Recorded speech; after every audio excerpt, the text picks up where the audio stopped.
à la chair. Il brille trop d'abord même pour Ouais. le vrai. Donc, Matthieu chapitre 24,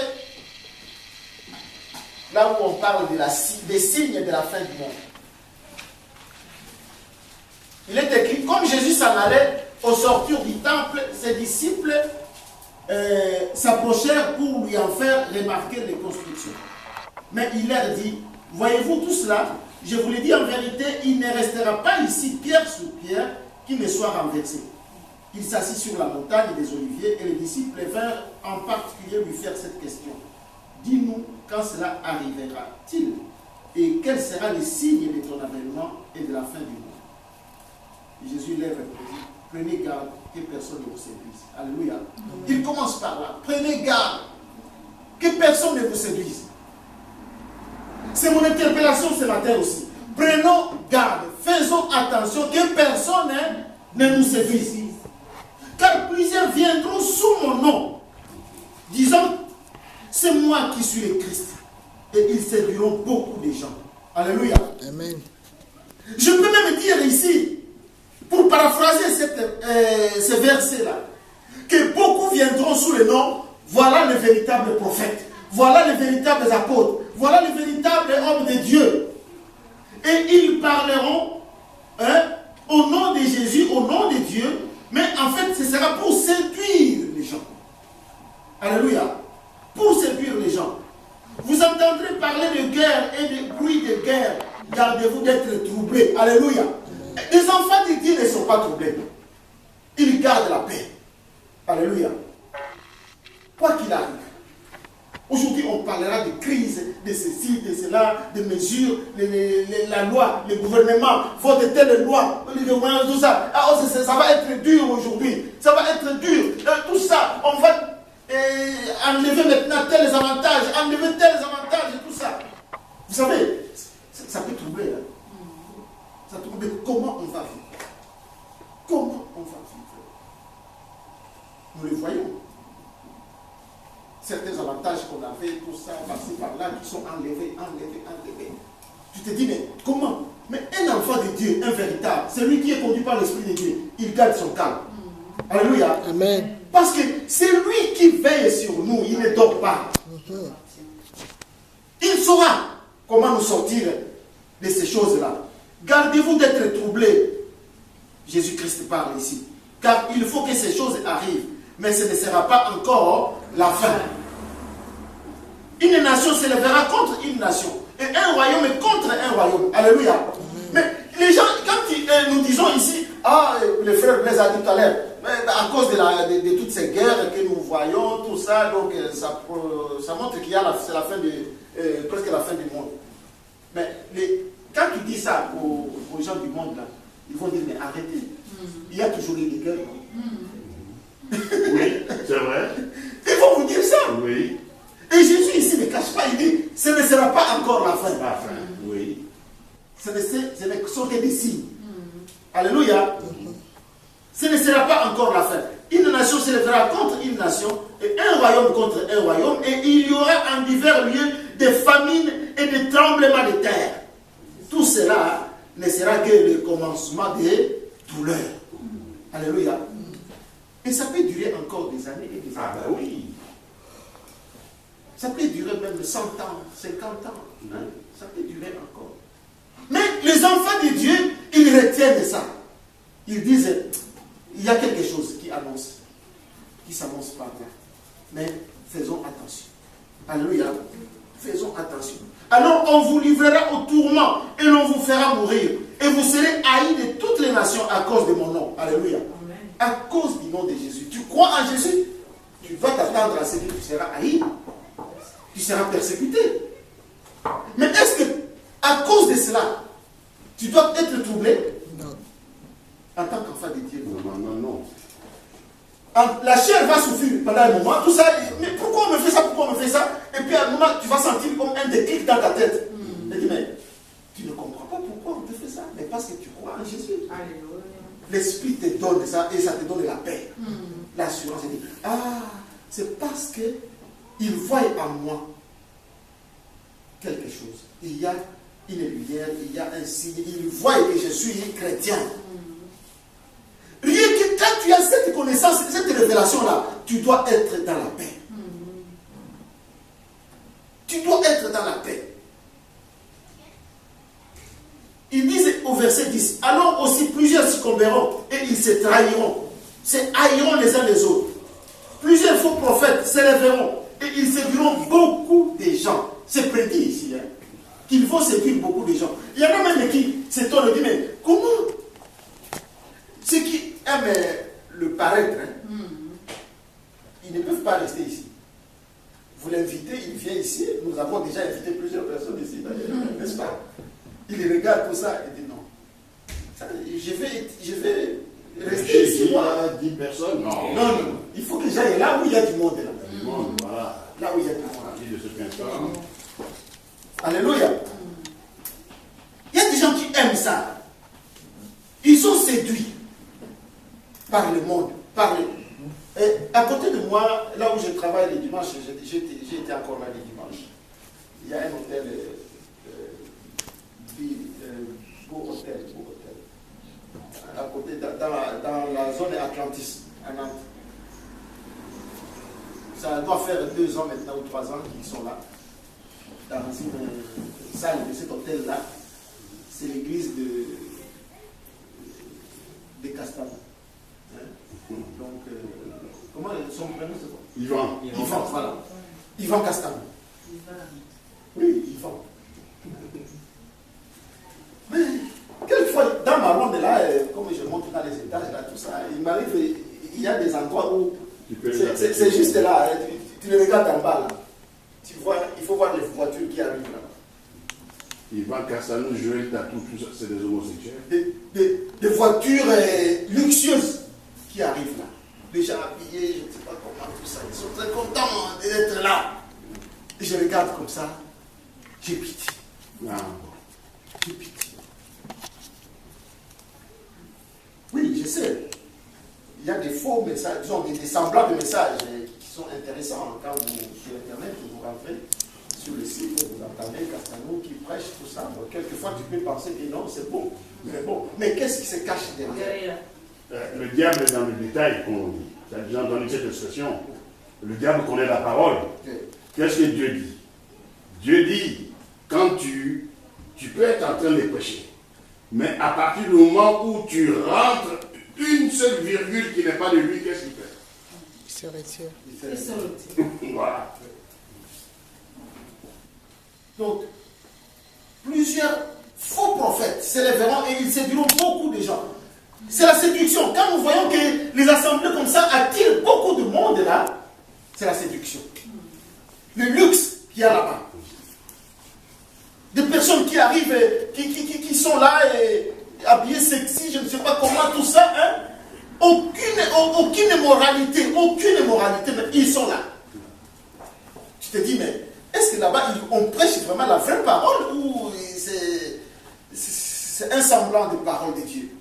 Hein? Et il est écrit que, et parce que l'iniquité se sera accrue, la charité du plus grand nombre se refroidira. Alléluia. Amen. L'amour. L'amour de Dieu. L'amour fraternel entre nous. Nous devons nous aimer les uns les autres. D'un véritable amour. Mais à cause de toute cette séduction-là, de tous ces faux enseignements, de tous ces faux pasteurs-là, l'amour du plus grand nombre va diminuer. Alléluia. Amen. Ça va diminuer. Mais la parole de Dieu nous dit que celui qui persévérera jusqu'à la fin, hein, c'est celui-là qui sera sauvé. Alléluia. Amen. C'est celui-là qui sera sauvé. Bien-aimé, je vais finir par partager aussi, toujours dans le chapitre 24,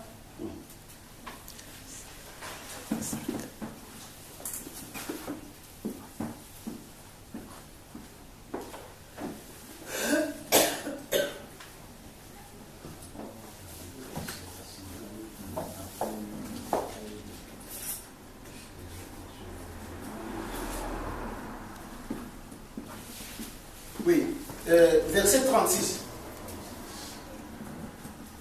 Chapitre 24, verset 36. On peut lire qui est du jour et de l'heure, personne ne le sait, ni les anges des cieux, ni le Fils, mais le Père seul. Ce qui arriva du temps de Noé arrivera de même à l'avènement du Fils de l'homme. Vous savez, ici, on va lire ici, on est en train de lire des signes qui montrent que quand nous les voyons maintenant, parce que la parole de Dieu nous le prévient, il dit, ben, voilà du temps de Noé, voilà la fin du monde de cette époque-là, ça s'est passé comme ceci, ça s'est passé comme ça. Quand il y a eu, on a commencé à voir ça, voilà, c'était la fin. Et on dit ici que quand nous verrons les mêmes choses là se produire encore aujourd'hui là, sachez que ce temps-là n'est plus loin. Alléluia. Amen. Voilà pourquoi aujourd'hui, nous pouvons affirmer vraiment qu'on n'est plus loin. Effectivement. Parce que ces choses-là, le frère a dit tout à l'heure, cette émergence de l'homosexualité par exemple, cette façon de vouloir montrer aux gens que c'est une vie, il faut supporter, il faut accepter ça aussi. Alléluia. Ça montre qu'il y a un ça ne va pas là. Hein? Ce qui arriva du temps de Noé arrivera de même à l'avènement du Fils de l'homme. Car dans les jours qui précédèrent le déluge, c'est ce qui est écrit là, les hommes mangeaient et buvaient, se mariaient et mariaient leurs enfants jusqu'au jour de Noé, jusqu'au jour où Noé entra dans l'arche. Qu'est-ce que ça veut dire? Il y avait une vie normale, une vie courante. Voire même, ça devenait très beau, comme aujourd'hui. Oui, même il y a un passage qui dit, c'est quand lorsque on dira paix et sûreté. Paix et sûreté. Voilà. On voit ça dans les Thessaloniciens là. Oui. Donc, quand tout semblera comme ça, il dit non, voilà maintenant, oh là là, le progrès, mais ceci, tout ça, mais tout va beau là, tout va bien. Hein? Nous voyons aujourd'hui, même la technologie là. Mais c'est terrible ce que nous avons. Ne fût-ce qu'avec les portables que nous avons là. Regardez comment ça va trop vite. Oui. Trop vite.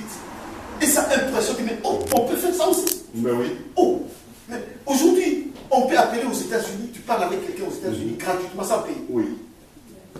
Même en Afrique. Même en Afrique, non, j'ai dit aux États-Unis parce que ça a l'air d'être plus loin là, aux États-Unis que l'Afrique, je crois. Et tu parles avec la personne comme ça, comme si elle est là, à côté de toi. C'est terrible. Il y a aujourd'hui des véhicules, tu es sur la mer, tu roules comme si c'était un bateau, et arrivé au bout là-bas sur la terre, ça roule encore aussi par terre. Donc c'est une voiture qui se transforme, le bateau qui se transforme en voiture et qui continue. Alléluia. Tu es en train de rouler sur la route et tout ça, il y a un embouteillage, tout ça là-bas, tu actionnes, allez, tu montes au-dessus, tu voles. Ben oui, si. Ça existe déjà. Bientôt, ça va être courant. Ça va être normal. Mais ils ont travaillé et ça existe déjà. Ça existe. Maintenant, il y a des prototypes. On peut se dire, mais qu'est-ce qui se passe? Qu'est-ce qui se passe? Oui, l'intelligence, c'est Dieu qui donne ça. Il donne l'intelligence. L'homme est capable, même nous qui sommes là, vous savez, on a des dons. Il y a des grâces. Mais il suffit de travailler beaucoup ces grâces là-bas. Nous pouvons faire des choses extraordinaires. Avec Christ. Alléluia. Mais il faut que ce que nous faisons soit sous le contrôle de Dieu. Amen. Voilà. Alléluia. Quand c'est sous le contrôle de Dieu, l'Esprit de Dieu va te dire, va doucement, fais ceci proprement pour glorifier Dieu. Mais nous pouvons aussi faire des choses si nous nous laissons seulement conduire par la chair, des choses qui ne glorifient pas Dieu, mais ça peut aller très loin. Très, très loin. Alléluia. Mais c'est Dieu qui contrôle. Nous devons nous laisser contrôler par Dieu. Ces gens-là qui font toutes ces... Mais il y a même des sacrifices humains. Ah ben ça oui. Pour pouvoir produire certaines choses là-bas comme ça, il faut qu'il y ait des sacrifice humain qui coule. Alléluia. Non, c'est horrible. C'est horrible. Même, j'ai vu encore dans un machin là, il y a des prototypes qui roulent, qui sont sortis là, qui sont des squelettes d'hommes que le pandémonium a fait sortir pour le donner aux constructeurs. Il y a des voitures, pour ceux qui ont les yeux de voir, quand ils voient, c'est des squelettes d'hommes. C'est-à-dire ça, mais et il y a un certain, il y a un certain nombre qui doivent tuer aussi. Quand tu vois par exemple une grosse BMW ou bien tu vois les grosses cylindrées, d'autres c'est des squelettes humains. Oui, c'est des squelettes humains. Oui, mais il y a une Mercedes qui était sortie il y a quelques années. Même quand je voyais cette Mercedes, là même j'ai peur. Ça ressemble à... C'est vilainement joli. On dirait un crapaud. Mais la voiture garée dans le noir, j'ai un client saoudi où je vais à Préron. Bon, quand je passe le soir pour faire sa fermeture en hiver, mais l'Audi est garée dans le coin caché. Dans le coin là-bas, vers la livraison, tu sais, les livraisons descendent un peu. L'Audi est là-bas, mais ça ressemble à un animal. La voiture elle ressemble à un animal. Un jour, j'ai appelé un de mes amis. J'ai dit, regarde la voiture, monsieur Son. On dirait un animal. Oui, mais là, tu vois, avec les gestes spirituels, c'est une révélation. Et les gens qui sont eux, comme ça, mais une autre personne ne verra pas ça. Oui, voilà. C'est effectivement ça. Moi, maintenant, là aussi, même des voitures, hein, les phares, il faut faire attention. Ça dépend des yeux de serpent. Même la forme des TGV, des trains d'aujourd'hui, tu vois, c'est la forme de serpent. Devant une fois, j'étais choqué, j'ai vu une voiture, les phares, j'ai dit. Et bizarrement, mais vous savez, moi j'ai compris une chose, c'est que les fabricants de ces choses-là, ils les font exprès. En fait, c'est pour que nous commencions à nous habituer à ces choses-là. Voilà. À ces choses-là. Pour que quand ça va être maintenant visible, donc la bête va s'installer, commencer à diriger ces mondes dans tout ça, pour qu'on ne soit pas choqué. Voilà. Et pour qu'on accepte ça facilement. Ça, c'est vrai. Donc c'est une façon de nous préparer tout simplement. Le géant vert, on monte au maïs. Bon, après je vais vous partager, j'ai un machin dessus, je vais vous le voyez, vous allez voir. C'est des êtres. Moi, j'ai une émission dessus. C'est des êtres qui ont été endormis dans les collines afghanes. Des êtres surnaturels que Dieu a. Ouais, quand on dit les Américains cherchent les talibans dans les collines afghanes là-bas, ce ne sont pas les talibans qui cherchent là-bas. Les militaires qui sont là-bas,